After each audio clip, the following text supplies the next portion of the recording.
2 விஷயம் இந்த வீடியோல பார்த்துடலாம். பாரு வந்து வெளிய போறப்ப கல்ல எறிஞ்சிட்டு போனாங்களா, போலையா அப்படின்னு நேத்து ஒரு பயங்கரமான கன்ஃப்யூஷன் இருந்துச்சு. பட் அது வந்து இப்ப கிளியர் ஆயிடுச்சு. 7.22 சாரி 7 மினிட்ஸ் 22 செகண்ட்ஸ் பேலன்ஸ் இருக்கும்போது, அவங்க வந்து அங்க உள்ள இருந்து ஒரு கல்ல தூக்கி எறிஞ்சிட்டு போறாங்க. ஏன்னா, அவங்க வந்து வெளியில வந்து நிக்கும்போது யாருமே அவங்கள வழி அனுப்புறதுக்கு வரல. அண்ட் பிக் பாஸும் எந்த சென்ட் ஆஃப் மெசேஜும் குடுக்கல. கொஞ்ச நேரம் வெயிட் பண்ணி நின்னாங்க. அதுக்கு யாரும் எந்த ரெஸ்பான்ஸும் குடுக்காதனால ரொம்ப வெக்ஸ் ஆகி வெளிய போனாங்க. வெளிய போயிட்டு கோவத்துல அந்த கல்ல விட்டு தூக்கி எறிஞ்சிட்டு போனாங்க. அது தப்பா ரைட்டாங்கிற ஆர்குமெண்ட்குள்ளே நான் போகல. ஏன்னா அவங்க ஆல்ரெடி எவிக்ட் ஆகி போயிட்டாங்க. மேபி அவங்களோட ஃப்ரஸ்ட்ரேஷனாக அவங்க அப்படி காட்டியிருக்காங்க.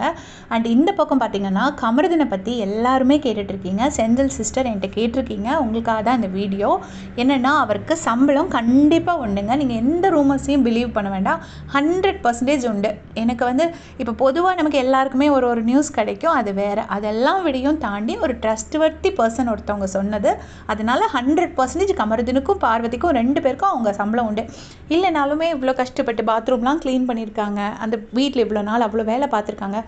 கண்டிப்பாக விஜய் டிவி அந்த மாதிரி ஆட்களே கிடையாது. நீங்கள் விஜய் டிவியில் பாருங்கள், ஒரு சீரியலில் ஒருத்தவங்க இறந்து போகிற மாதிரி ஒரு ஒரு ஒரு பர்சன் வந்தாச்சுனாலே அடுத்த சீரியலில் அவங்க தான் ஹீரோ அல்ல அவங்க தான் ஹீரோயின். நீங்கள் நல்லா பாருங்கள், விஜய் டிவியில் ரொம்ப அவங்க என்னதான் நிறைய விமர்சனங்கள் வச்சாலும் விஜய் டிவியில் யாரோ ஒரு கைண்ட் பர்சன் ஒருத்தவங்க இருக்காங்க. அதை நான் நிறைய வாட்டி வந்து சென்ஸ் பண்ணியிருக்கேன்.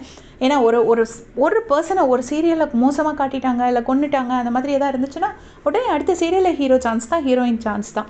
அதே மாதிரி ஒருத்தரை எடுத்தாச்சுன்னா ஒரு 16 வயசில் போய் சேர்ந்தா அவங்களுக்கு கல்யாணம் பண்ணி வச்சு குழந்தை பேர் வச்சு அது சீமந்தம் பண்ணி அந்த குழந்தைக்கு பேர் விட்டு என்னெல்லாம் பண்ணணுமோ இதெல்லாம் நம்ம ஃபன்னாக காமெடியாக கிண்டல் பண்ணால் கூட கண்டிப்பாக விஜய் டிவியில் அப்படி விடவே மாட்டாங்க. கமருதீனுக்கு டெஃபினட்டாக ஒரு இது இருக்கும். மேபி அவரோட பேட் டைம், அவரோட இது எனக்கு கூட இப்போ அவர் தப்பு பண்ணிட்டார். இப்போ அவரை நம்ம என்னென்ன டிஃபெண்ட் பண்ண முடியும்? நம்மளால் டிஃபெண்ட் பண்ண முடியாது. ஆனாலும் கமருதீன் மேலே இருக்கிற சாஃப்ட் கார்னர் அப்படியே தான் இருக்குது.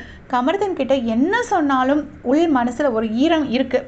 அது எப்போவுமே நான் அந்த இடத்த நான் மாற்றிக்க மாட்டேன். ஸோ கண்டிப்பாக அவருக்கு இருக்குது. அது கடவுள் அவருக்கு உதவி பண்ணுவார்.